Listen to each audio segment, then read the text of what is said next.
যোৱা 10টা বছৰত অসম গণ পৰিষদৰ দলীয় কৰ্মীসকলৰ আজি খুব জন্ম হৈছে, ঘৃণাৰ সৃষ্টি হৈছে। আমি অসম গণ পৰিষদৰ ৰঙিয়া সমষ্টিৰ কৰ্মীসকলে যোৱা 10টা বছৰত আমি একো নাপালোঁ। আমাৰ খুব হৈছে, আমি নীতিত আছোঁ, আদৰ্শত আছোঁ, কেন্দ্ৰীয় সমিতি আমি সিদ্ধান্ত মানিছোঁ, মানি তেওঁক সহায় কৰিছোঁ। কিন্তু আজি 10 বছৰৰ পিছত আমি অংক কৰিছোঁ, আমাৰ দলীয় কৰ্মীসকলে নেতা কৰ্মীসকলে অংক কৰিছে, ভাবিছে, তেওঁলোকে উলিয়াই লৈছে যে আমি যোৱা 10 বছৰত বিধায়কজনৰ পৰা একো নাপালোঁ। কি নাপালোঁ? চৰকাৰী যিবিলাক আঁচনি, সেই আঁচনিৰ একো সুবিধা আমি নাপালোঁ। অসম পৰিষদৰ কোনো এজন কৰ্মীয়ে নাপালে। পোৱাটো বেলেগ কথা, তেওঁ আমাক 300 ফৰ্ম দিছিল। প্ৰথম পৰ্যায়ত সেই নাম 300 আহিছিল, দ্বিতীয় পৰ্যায়ত সেই 300 নামো তেওঁ কাটি দিলে। অৰুণোদয় দ্বিতীয় পৰ্যায়ত আমাৰ যিসকলে পাইছিল প্ৰথম পৰ্যায়ত, তেওঁলোকৰ নামবিলাকো ডি চি অফিচত গৈ তেওঁ কাটি দিলে। গতিকে সেই আমাক আমি কি ক'ম, মাহীয়াৰ যিটো দৃষ্টি বুলি কওঁ, আমাৰ অসমীয়া ভাষাত যিটো আছে মাহীয়াৰ দৃষ্টি, যোৱা 10টা বছৰত তেওঁ আমাক মাহীয়াৰ দৃষ্টিৰে চালে। গতিকে আমি এই 2026 চনত তেওঁৰ লগত নাই। আমি মাননীয় মুখ্যমন্ত্ৰী হিমন্ত বিশ্ব শৰ্মা ডাঙৰীয়াৰ লগত আছোঁ, সভাপতি দিলীপ শইকীয়াৰ লগত আছোঁ, কিন্তু আমি ৰঙিয়াৰ যিজন বিধায়ক তেওঁৰ লগত আমি নাই। আমাৰ খুব হৈছে, আমাৰ দলীয় কৰ্মীসকলক খুব হৈছে, আমি বেজ্জতি হৈছোঁ বিভিন্ন সময়ত দলীয় কৰ্মীৰ ওচৰত যে আমি বিধায়কজনৰ পৰা একো এটা আনি পেলাই আমি সমষ্টিত বিতৰণ কৰিবলৈ হ'লে আমি একো দিব পৰা নাই। গতিকে মই আমাৰ দলৰ নেতৃত্বক আমি আহ্বান জনাইছোঁ যে 2026 টিকটটো আমাক দিয়ক। কাৰণ 1985 চনৰ পৰা একেৰাহে 3 বছৰ ৰঙিয়া সমষ্টিত অসম গণ পৰিষদে নেতৃত্ব লৈছে।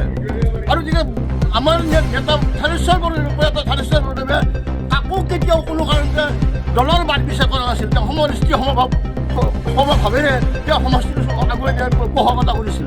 কিন্তু যোৱা 10 বছৰত আমি একো নাপালোঁ। আমাৰ দুখ হৈছে, আমাৰ খুব জন্ম হৈছে, গতিকে আমি এই বিধায়কজনৰ লগত নাই। এইটো মোৰ খাটাং কথা, চিধা কথা। আপুনি এগৰাকী পুৰণি অগপৰ কাৰ্যকৰ্তা, দেখিবলৈ পাইছোঁ আপুনি আগতো গুজাৰিছে যে বিধায়কে আপোনালোকক প্ৰাপ্য সন্মানখিনিও আজিলৈকে প্ৰদান কৰা নাই। এই ক্ষেত্ৰত কি ক'ব? মই তাকে কৈ আছোঁ যে আমাক যিহেতু তেওঁতে সহায় কৰা নাই, আপোনালোক মই প্ৰশ্ন কৰিছোঁ যে আপুনি যদি মোক সহায় কৰা নাই, মই আপোনাক সহায় কৰা কিবা মানসিকতা মোৰ থাকিব নেকি? আমি যিদিকে মিত্ৰ দলৰ মানুহ, আমি একেলগে থকা বুলি আমি মিডিয়াত কৈ থাকোঁ। তাৰপিছত আমি যিদিকে আকৌ সুযোগ সুবিধাৰ বঞ্চিত হৈছোঁ, তাৰপিছত মই আপোনাৰ লগত থাকিম নেকি? মই আপোনাক ওলোটাই প্ৰশ্ন কৰিছোঁ, আপুনি মোক কওক, মই আপোনাৰ লগত থাকিব লাগে নেকি? কিবা প্ৰস্তাৱ তেনেকুৱা লোৱা? আজি সভাত আমি প্ৰস্তাৱ লৈছোঁ যে ৰঙিয়া সমষ্টি 2026 ৰঙিয়া সমষ্টিত অসম গণ পৰিষদৰ প্ৰাৰ্থী লাগে, আৰু প্ৰাৰ্থীৰ তালিকাত আমাৰ সভাপতিৰ নামটো 1 নম্বৰত আছে, আৰু দ্বিতীয়ত আমাৰ কেন্দ্ৰীয় সমিতিৰ সম্পাদক তথা মুখপাত্ৰ অৰ্ণৱ ভৰালীয়ে আজি নাম সন্নিৱিষ্ট কৰিছে। এই দুজনক 2026 প্ৰাৰ্থীত্ব, এই দুজনৰ যিকোনো এজনক প্ৰাৰ্থীত্ব দি সমষ্টিটো আমাক দিব লাগে। আমি সেইটো কেন্দ্ৰীয় সমিতিৰ ওচৰত আহ্বান জনাইছোঁ। আপোনাৰ ক্ষোভটো বিজেপি দলৰ প্ৰতি নে বিজেপিৰ বিধায়কগৰাকীৰ প্ৰতি? বিজেপি ৰঙিয়া সমষ্টিৰ যিজন বিধায়কৰ প্ৰতি আমাৰ ক্ষোভ। আমাৰ দলৰ প্ৰতি বিৰোধ নাই। দলৰ প্ৰতি আমাৰ যিদিকে দলে মিত্ৰতা কৰিছে, আৰু 2026 আমাৰ মিত্ৰতা কৰিব, আমি দলৰ লগত বিৰোধ নকৰোঁ। দলৰ সিদ্ধান্তক আমি আদৰণি জনাম, কিন্তু তেওঁৰ লগত আমি নাই। সেইখিনি এতিয়াও আমাৰ খোলা কথা, চিধা কথা। গতিকে পৰৱৰ্তী সময়ত 2021 যে মই যোৱাকালি নিৰ্বাচন আয়োগৰ পৰা যিখিনি তথ্য লাভ কৰিলোঁ, সেইখিনিতো মই আচলতে স্তম্ভিত হৈ পৰিছোঁ, মই আচৰিত হৈ পৰিছোঁ যে আজি কোনোবা ব্যক্তিয়ে হওক মিছা কথা ক'ব পাৰে, কিন্তু তথ্যটো মিছা কথা নকয়। এতিয়া কথাটো হ'ল যোৱা 2021 চনৰ বিধানসভা নিৰ্বাচনত পূব বৰিগুপ মৌজা, ৰঙিয়া টাউন আৰু পাণ্ডুৰী মৌজাত আমাৰ যিখিনি এতিয়া নতুনকৈ গঠন হোৱা যি ৰঙিয়া বিধানসভা সমষ্টিত এই 3খন কি বুলি কয় মানে টাউনটোক বাদ দি পূব বৰিগুপ আৰু পাণ্ডুৰী মৌজা মানে কি বোলে তাৰ ভিতৰত মই কি বোলে ৰঙিয়া টাউনটো ধৰিছোঁ।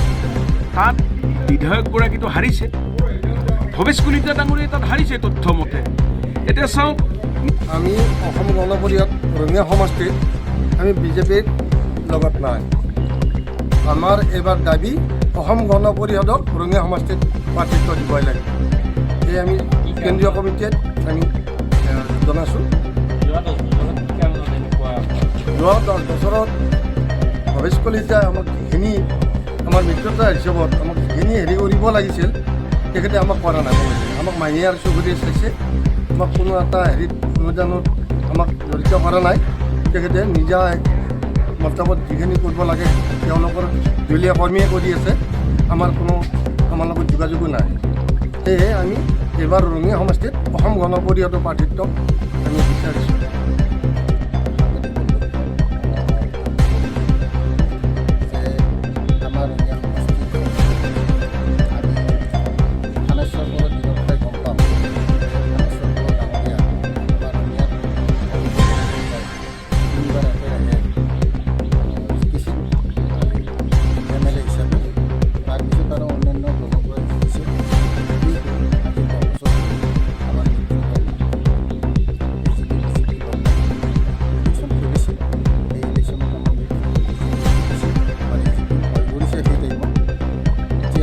আমি এইবেলি যিহেতু আমাৰ আগৰ এজিপিৰ চিট আছিলে ৰঙিয়া সমষ্টিত, এইবেলি আমি এজিপিয়ে আমি বিচাৰিছোঁ।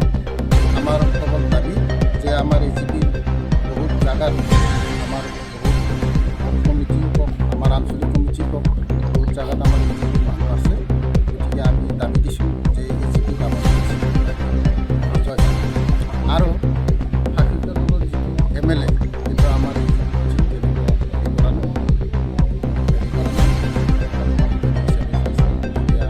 এইবাৰ আমাৰ কৰ্মীবিলাকৰো দাবী, আমাৰ আটাইকেইজন আমাৰ এক্সিকিউটিভ চলি আছে, এক্সিকিউটিভতো সেই আলোচনা চলি আছে। গতিকে এক্সিকিউটিভ আমি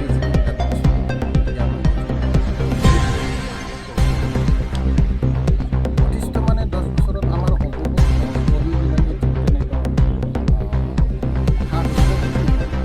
কৰ্মীবিলাকে যিখিনি মানে সন্মান মানে সুবিধা পাব লাগে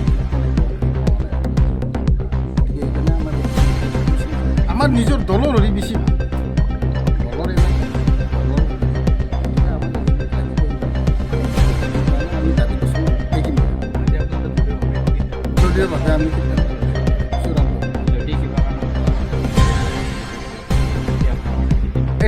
এইটো পিছত হ'ব আমাৰ। এইটো আমাৰ চেণ্ট্ৰেল কমিটি আছে বা আমি যিহেতু আমি এলায়েন্সত আছোঁ, পিছত হ'ব।